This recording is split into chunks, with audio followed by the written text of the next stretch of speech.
នេះមកប្រាប់អ្នកអរគ្នាដែលអត់តាមចេះដោះ iCloud ណាប៉ុន្តែសម្រាប់ដែលយើងដឹង password តែយើងអាចដោះបានណា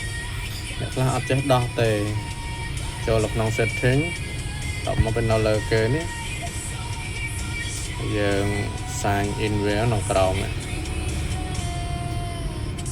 មានពីរយើងរើសអញ្ចឹងយើងរើសខាងក្រោម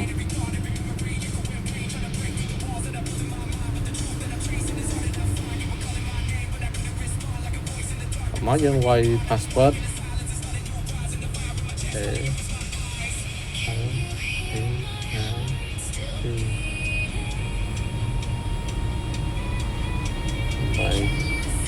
វាយ password ហើយ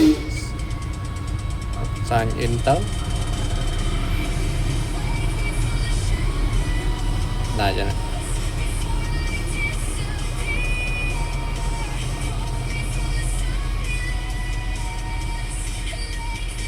ได้จ้ะរួចរាល់នេះសម្រាប់អ្នកដឹង password ណាអ្នកអត់ដឹងដោះអត់ចេញទេមិនតែបាត់ហ្នឹងវីដេអូខ្ញុំ